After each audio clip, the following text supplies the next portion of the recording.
essa introdução aqui nessa noite. Eu vou, meus irmãos, nessa noite fazer algo que eu não gosto muito de fazer. Eu aprendi que a gente não deve fazer, mas nessa noite, como a gente está aqui em casa, estamos em família, eu vou pregar aqui um sermão de 3 pontos. Eu vou ler o texto, sair do texto, nunca mais voltar para o texto, mas tudo que eu vou falar aqui nessa noite, meus irmãos, é palavra de Deus, é princípio de Deus para nós. Eu queria que você abrisse seu coração mesmo, para que nós pudéssemos sair dessa noite aqui abençoados no nome de Jesus. Tito 2:11, achou aí? Amém? Amém. Diz assim a palavra do Senhor: porque a graça de Deus se manifestou, trazendo salvação a todos os homens e ensinando-nos, para que, renunciando à piedade e às paixões mundanas, vivamos neste mundo de maneira sóbria, justa e piedosa, aguardando a bendita esperança e o aparecimento da glória do nosso grande Deus e Salvador, Cristo Jesus, que se entregou a si mesmo por nós, para nos remir de toda maldade e purificar para si um povo todo seu, consagrado às boas obras.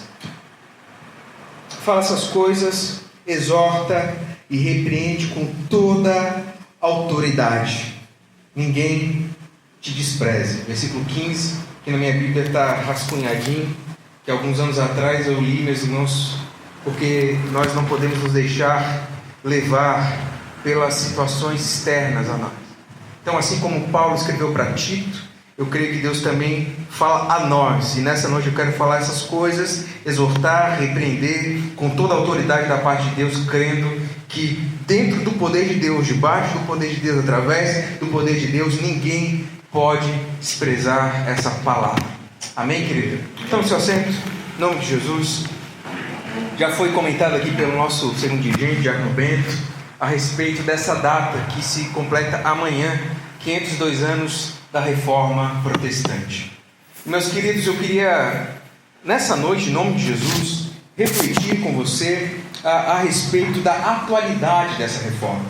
Nós estamos aqui nessa noite, é muito interessante que, para chegarmos aqui da forma que estamos, muita coisa teve que acontecer. Muita coisa, meus irmãos, teve que caminhar. Muitas batalhas precisaram ser travadas.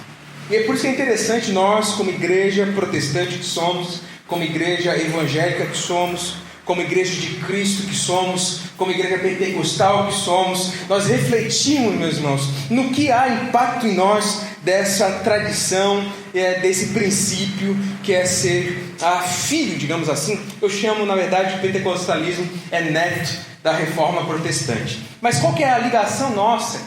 Afinal, 1517 para 2019, o que há de proximidade?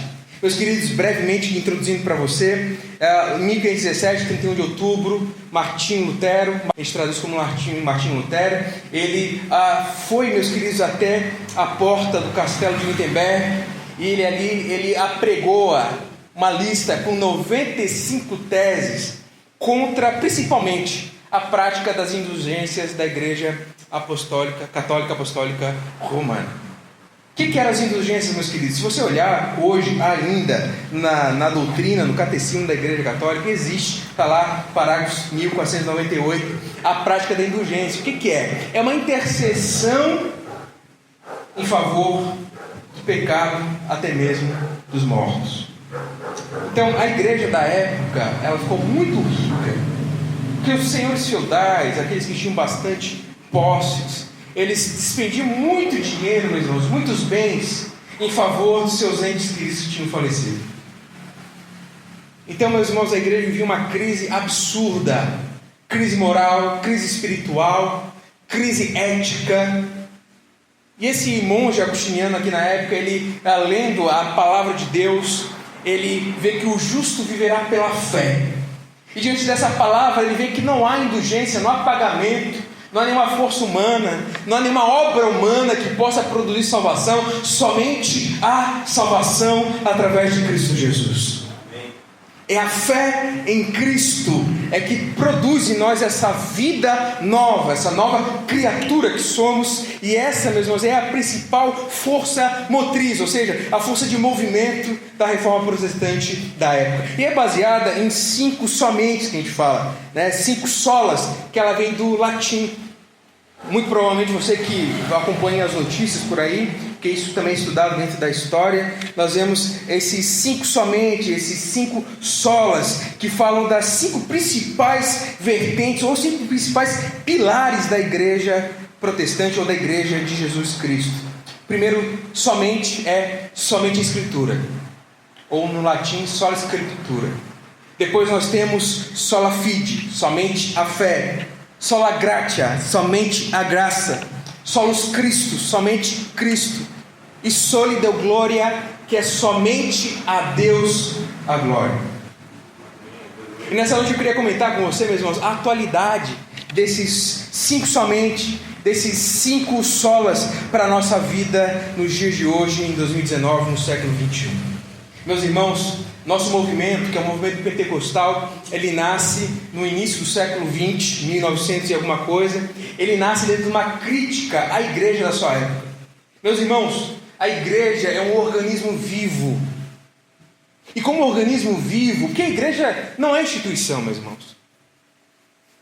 Assembleia de Deus, congregação cristã, Deus e amor, presbiteriana, batista, metodista, episcopal. Meus queridos, as variações das igrejas independentes, hoje nós vivemos dentro da comunidade conviver, e assim por diante. As igrejas independentes são denominações, mas a igreja é o corpo de Cristo.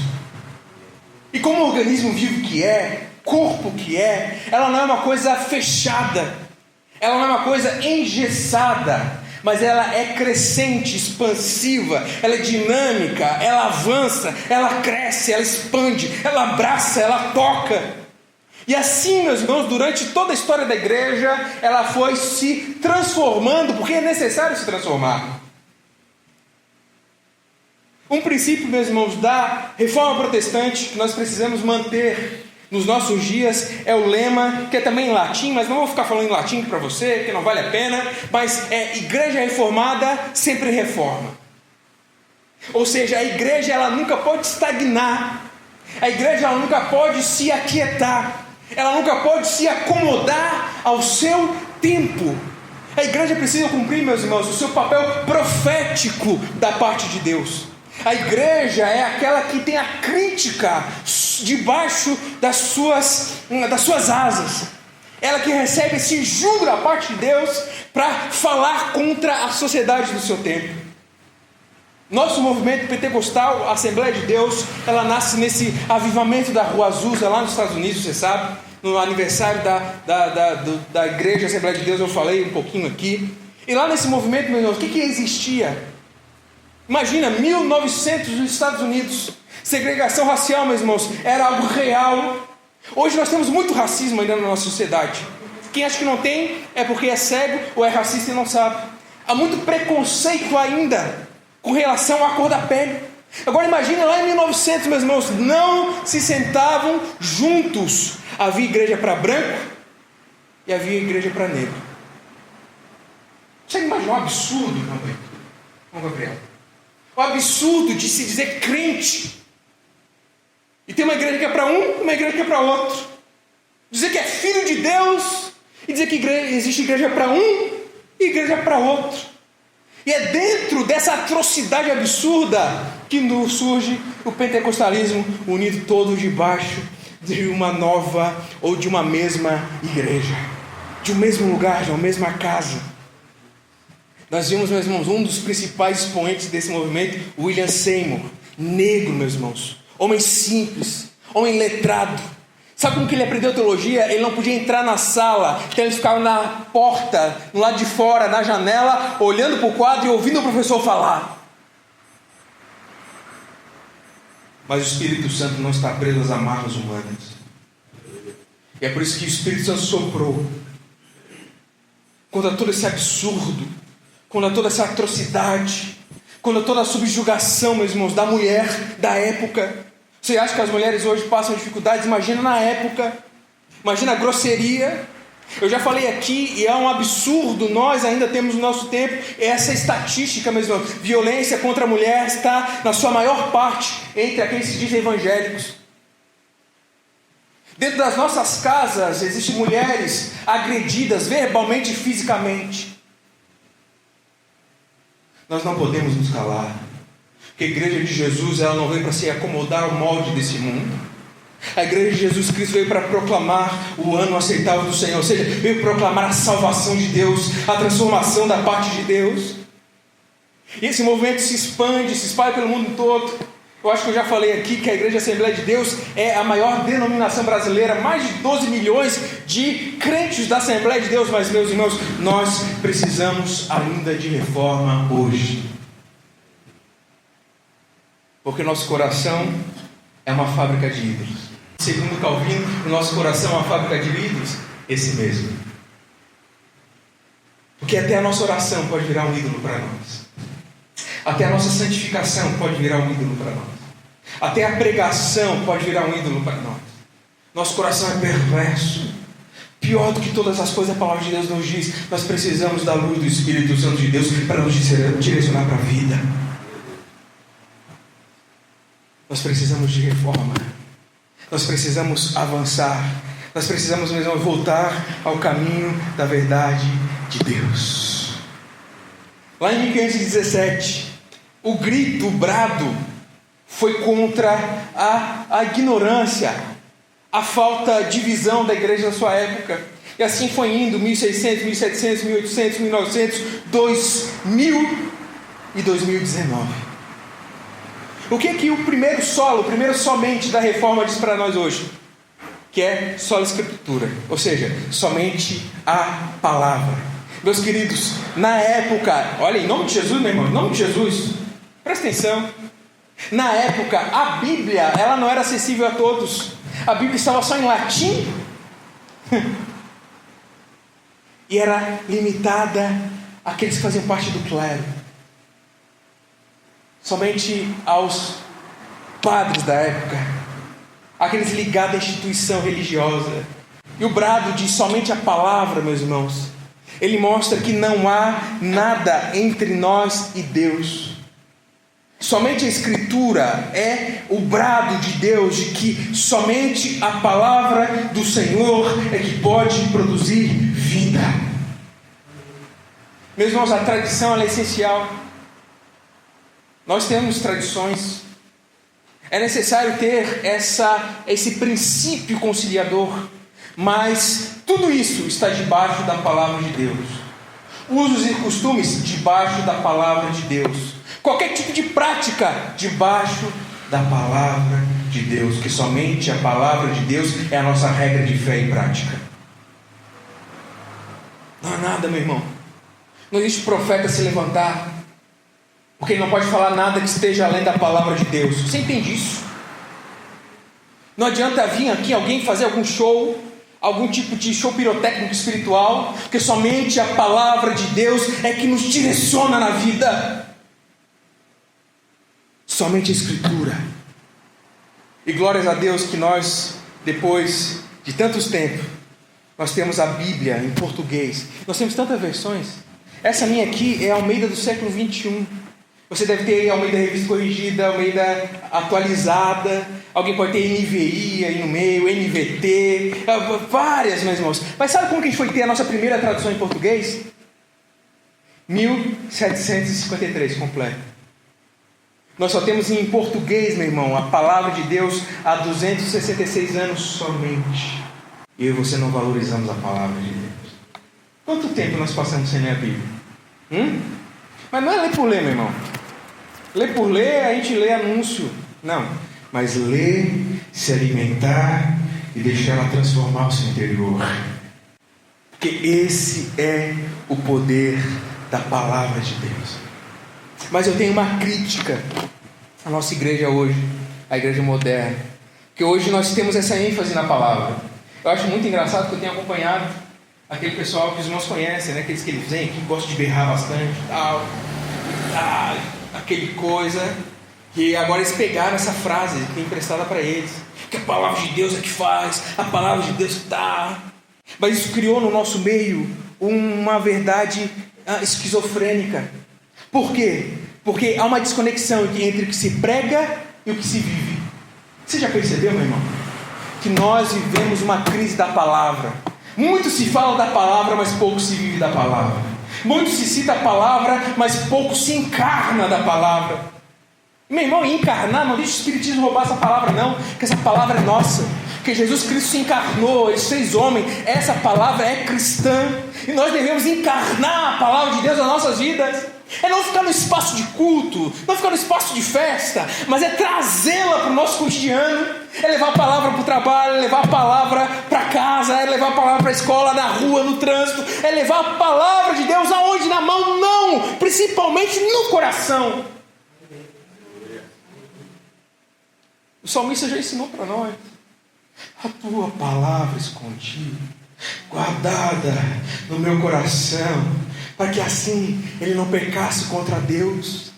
A palavra, meus irmãos, é a verdade, mas não existe verdade desconectada da encarnação dessa verdade. Então, em nome de Jesus, nessa noite eu falo diante de vocês, somente a palavra encarnada, somente a palavra vivida. Nós precisamos de um reavivamento dentro de nós. Nós somos cheios de palavra, cheios de teologia, cheios de coisa, mas pouco tem introjetado dentro de nós. Pouco faz parte de nós.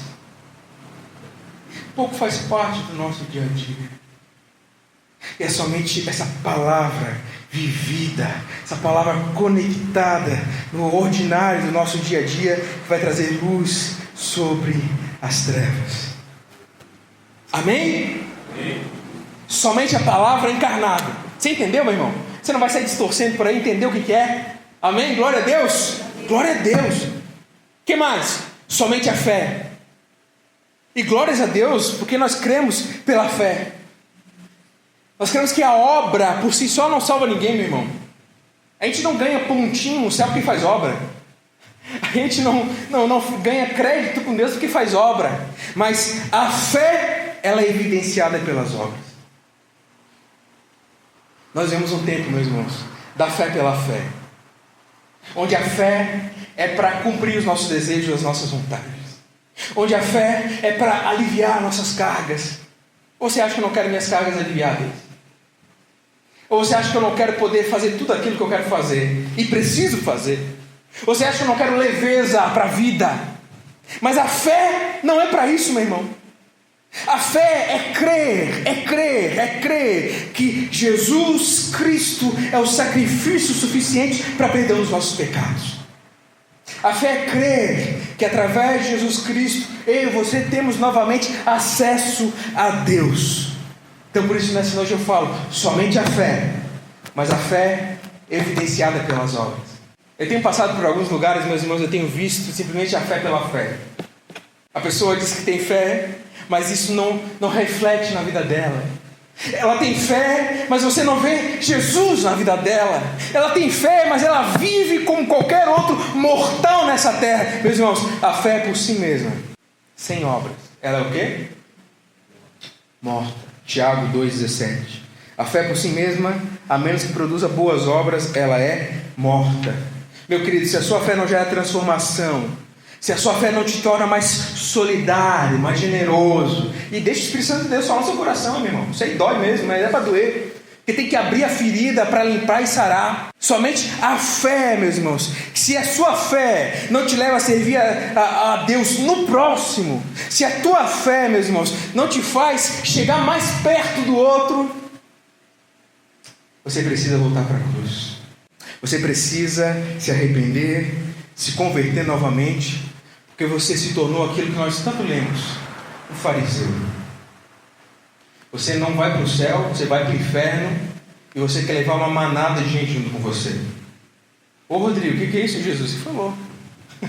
Só estou repetindo em outra linguagem. Jesus olhou para eles e disse, olha, vocês atravessam os mares para fazer um prosélito, um crente, e transformam ele 2 vezes mais filho do inferno do que antes. Nós temos criado uma geração de pessoas com crise de ansiedade, que nós temos ensinado a eles que tudo que eles quiserem Deus vai fazer, que tudo que eu quiser o cara lá de cima vai me dar. Não, meu irmão, a fé é essa força, essa impulsão, essa verdade que nos leva em direção do próximo. A fé é o que faz a gente não olhar para a própria vida. A fé é o que nos faz tirar os nossos olhos do nosso problema. Já pensou se a gente fosse focar no nosso problema? Não é verdade? Mas a fé na cruz de Cristo, ela nos traz recurso para abençoar o próximo. Porque se Jesus Cristo morreu por mim, meu irmão, eu tenho graça de Deus para abençoar o próximo. Eu posso estar no maior vale da minha vida. Posso estar andando no vale da sombra da morte, mas eu não temo mal nenhum. E mais, é feita uma mesa diante dos meus inimigos. O manjar é servido. Você entende o que é isso, meu querido? Você entende mesmo? Às vezes a gente acha que é Deus falando, tá? Em nome de Jesus, ou se o Espírito Santo de Deus fala no seu coração. A gente acha que ali Deus está fazendo um banquete na presença do inimigo para humilhar o inimigo e exaltar a gente. Mas Salmo 23 é uma ovelha, meu irmão. Quando que uma ovelha vai parar numa mesa? Quando que uma ovelha vai parar numa mesa de jantar? Para ser o quê? Comida. Uma costelinha de cordeiro, hein? Bênção de Deus. Então essa é a trajetória da ovelha. Ela passa pelos pastos, pelas águas tranquilas, passa pelo vale da sombra da morte, e no fim ela é servida em favor dos inimigos. No fim ela ainda se entrega em favor dos seus algozes. O ramanto recantarabás. Olha como a nossa mente está manchada. O salmo que todos nós sabemos decora e nós transgredimos o significado dele. Salmo 23, olhe como se fosse Cristo.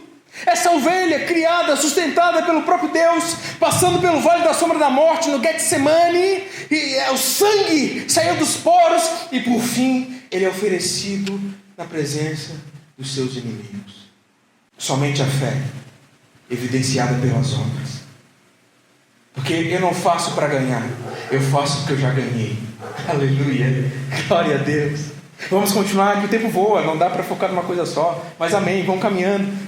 Empreste o seu cérebro para mim mais alguns minutos aí, e o teu coração para o Espírito Santo de Deus. Somente a graça, aleluia, somente a graça. Meus queridos irmãos, somente a graça liberta cada um de nós dos abusos espirituais dentro do legalismo. O que é legalismo? É o foco na lei. E Paulo construiu isso de uma maneira tão maravilhosa em Romanos, meus irmãos, que aquele que é filho da lei é filho de Agar, e o que é filho da graça é filho da promessa, é Isaac. Aleluia. E nós queremos ser escravos. Nós queremos ser escravos, meus irmãos. Você sabia disso? A gente vem para a igreja e quer ser escravo, mas Jesus afirmou, Lucas 11:46, que aflição os espera, especialistas da lei, pois oprimem as pessoas com exigências, em nome de Jesus, ouça, é para nós, oprimem as pessoas com exigências insuportáveis e não movem um dedo sequer para aliviar seus fardos. Mas sabe o que é interessante, querido? Que a lei serve para condenar, a graça serve para salvar, mas as igrejas que mais crescem são aquelas que são mais legalistas, aquelas que têm seus códigos de leis mais bem escritos. Sabe por quê? Eu já pensei por você, então vou compartilhar. É porque é mais fácil, meu irmão, obedecer uma cartilha do que assumir a responsabilidade de olhar para dentro do seu coração e perceber até aonde se pode ir. Eu lidei muito tempo com liderança de jovens, muito tempo, desde moleque, desde adolescente. Eu era segundo líder, eu estava ali no meio, sempre no meio, meu irmão. E nessa liderança, sabe o que os jovens chegam para a gente perguntando? Até onde ele pode ir? Por exemplo, namoro. Até onde a mão pode chegar? Isso é lei, meu irmão. Mas não pode apalpar? Sabia disso, meu irmão? A pergunta do camarada para mim se você já teve filho, você é irmã, ele lidou com isso, talvez você nunca encontrou, mas ele lidou com isso. O camarada chega, tá aí, masturbação, como que funciona? Porque estão presos na lei. É mais fácil pegar a lei do que olhar para dentro do coração. Quando Jesus falou, não adulterarás, eu digo mais, aquele que olha para a mulher do próximo com desejo impuro no coração, já adulterou. É mais fácil a lei do que olhar para dentro do coração. É mais fácil ter uma cartilha do que ouvir o Espírito Santo de Deus soprando dentro de nós. Meu irmão, em nome de Jesus, somente a graça. Mas não uma graça irresponsável, como Paulo fala. Então a graça superabundou, agora nós vamos pecar loucamente. Não, muito pelo contrário. É porque a graça me alcançou. Então meu coração humilde, ele se curva para servir a Deus. 1 Coríntios 6:12. Tudo me é permitido, mas nem tudo me convém. Em nome de Jesus, vamos ser cristão maduro, meu querido. Vamos amadurecer, vamos largar as fraldas, meu irmão, porque isso é limitador. Vamos largar o engatear e vamos caminhar em nome de Jesus. Vamos largar a mamadeira e vamos começar a comer alimento sólido. Somente a graça liberta de uma vez por todas. Mas não é graça barata, é a graça conquistada na cruz do Calvário. Aleluia. Não é uma graça liberal, onde os pecados são negligenciados, onde o camarada faz o que quer, deixa de fazer o que quer, onde a irmãzinha faz o que quer, fala de quem quer, fofoca, é uma coisa louca. É o diabo dentro da igreja e ninguém faz nada. Não, meu irmão, chega de graça barata. Somente a graça pela cruz. O que mais, Rodrigo? Solos Cristo, somente Cristo. Aleluia. Somente Cristo, meu irmão. Porque só há um mediador entre Deus e os homens: Cristo Jesus. Nós somos muito bons em criticar santo, mas nós beatificamos pessoas da nossa igreja. Você acha que não? Meu irmão, quer ver isso aqui está lotadinho, querido? E você vai concordar comigo. É chamar alguém famoso. É chamar o Pedro da Caverna. É chamar o José da Montanha. Meu irmão, lota, é uma coisa de louco. Porque nós achamos que há outros intermediadores entre nós e Deus. Mas a Bíblia é clara em dizer: só há um Deus, só mediador entre Deus e a humanidade: Jesus Cristo. Aleluia. Somente Cristo, meu irmão. Isso nos leva a um outro patamar, que isso nos lembra do sacerdócio universal de todos os crentes. Meu querido irmão, cada crente assembleando, cada crente pentecostal, cada um de nós com a Bíblia na mão, joelho no chão, é pastor, é missionário, é evangelista, é homem e mulher de Deus. Na sua casa você é sacerdote, minha irmã. Na sua casa você é sacerdote, meu irmão. Você é ministro de Deus. Não precisa de fulano de tal e fulano de tal, meu querido. Abra mão dessa infância e abrace a responsabilidade em Cristo Jesus. Somente Cristo. Nós não precisamos mais de intermediários. O véu foi rasgado de cima a baixo. Nós temos livre acesso a Deus Pai. Meus irmãos, por que nós continuamos buscando intermediários? Por que a gente quer o super crente? Por que a gente quer a missionária, o pastorzão lá, o poderoso? Sai bola de fogo da mão, ele joga e todo mundo cai. Por que, se Jesus Cristo já morreu para que eu e você pudéssemos ter acesso a Deus? Quem expulsa o demônio na sua casa, minha irmã? Você. Em nome de Jesus. Nós vamos lá orar sim. Não estou dizendo que nós vamos orar. Nós vamos botar o diabo para correr sim, em nome de Jesus. Mas estou dizendo, não se desespere. Você tem autoridade da parte de Deus. Quem bota o diabo para correr na sua casa? Você, meu irmão. Se precisar de ajuda, chama. Mas não fuja da sua responsabilidade. Você é ministro de Deus. Somente Cristo. Aleluia. Somente Cristo. Mas isso é por quê? Porque somente Cristo, mas Cristo não está sozinho, meu irmão. Somente Cristo é um chamado ao relacionamento. Somente Cristo é o relacionamento do Deus Trino. Em Jesus Cristo ficou claro para nós. Meu irmão, você acha que era claro para o povo no Antigo Testamento? Que Deus são três pessoas, ou melhor, é três pessoas, que não segue a conjugação, que Ele é um só.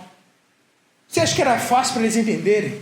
Você acha que quando Abraão viu lá aqueles homens diante dele, e chamou para almoçar, para jantar, você acha que ele estava entendendo alguma coisa, que ele estava discernindo alguma coisa? Não, meu irmão. Mas em Jesus Cristo a Trindade é revelada para nós: Deus Pai, Deus Filho e Deus Espírito Santo. No batismo, quando Jesus Cristo submerge e emerge das águas, vem em forma corpórea de pombo, Espírito Santo, e uma voz do Pai diz: esse é o meu Filho em quem tenho prazer. Trindade. Ou seja, o Deus ao qual nós servimos é um Deus de relacionamento, é um Deus de amor. São três na igualdade, na dignidade. Eles se amam entre si e nos convidam a participar dessa comunhão. Somente Cristo nos lembra que igreja não é supermercado. Nós achamos que igreja é supermercado. Você vai lá, passa na prateleira. Eu quero macarrão, estou botando em casa, quero sabonete. Sabão em pó. Carne. Aí você vai lá, passa no caixa. Às vezes você é até educadinho e diz: opa, boa noite, boa noite. Ô querido. E vai embora. Não, meu irmão. Somente Cristo nos lembra que igreja é irmandade, é família. Deus, na sua família, Deus Pai, Filho e Espírito Santo, nos convida, nos chama para fazer parte da sua família. Somente Cristo é Cristo, o primeiro de muitos irmãos. Então uma coisa que nós devemos resgatar, meus irmãos, é somente Cristo. Mas o que? Somente Cristo na Trindade. Não Cristo para fazer a nossa vontade, mas o Cristo para nos relacionar. Alguém para amar. Porque se a gente diz que ama a Deus, mas não ama o próximo, meus irmãos, isso é mentira. Que é fácil dizer que ama a Deus que não se vê.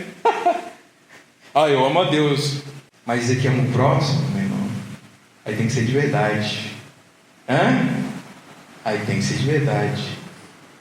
É esquecer da sua dor por aquele instante, para minimizar a dor do outro.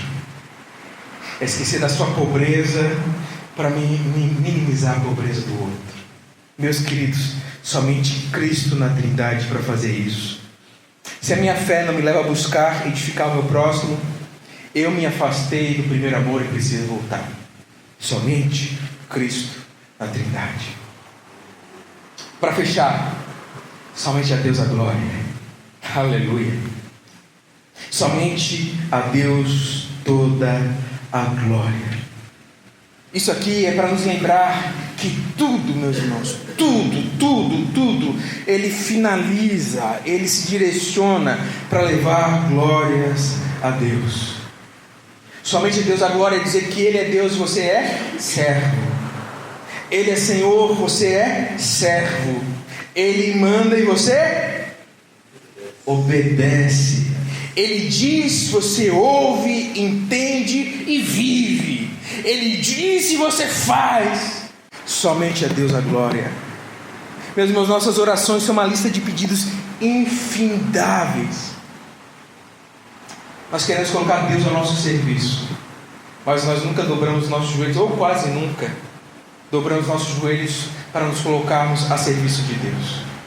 Se Deus mandasse um anjo aqui agora e falasse que Ele ia atender a gente ali naquela salinha, um por vez, 1 minuto, a maioria de nós iria pedir uma folhinha emprestada, ia fazer uma lista para não esquecer, ia dizer: Deus, eu preciso de... E poucos de nós entraríamos naquela salinha, ficaríamos apenas quietos dizendo: Deus, fala, porque teu servo ouve. É porque nós roubamos a glória de Deus. Somente a Deus a glória. Glorificar a Deus, meus irmãos, é muito mais do que cantar na igreja. Louvar a Deus, meus irmãos, glorificar a Deus é muito mais do que falar da boca para fora. Como que a gente glorifica a Deus? Através do amor ao próximo. Meus irmãos, o amor é a base da vida cristã. É abrir a nossa vida para a dor do outro. Essa é a essência da vida cristã. O amor, meu querido, só é expresso no serviço ao próximo. Nós temos nos tornado egocêntricos, gananciosos, e é por isso que nós andamos frustrados, meus irmãos. A nossa sociedade é fechada em si mesma. E você e eu, muitas vezes, dizemos para os nossos filhos: isso, filho, estuda para tal coisa porque dá dinheiro. Eu e você olhamos para o lado e dizemos: não, faz tal coisa porque você vai viver bem, que vai ter bastante dinheiro. Olha, faça tal coisa que você vai ter bastante status na sociedade. E é difícil. Um pai, uma mãe, um pastor, um amigo que diga: o que Deus quer para a tua vida?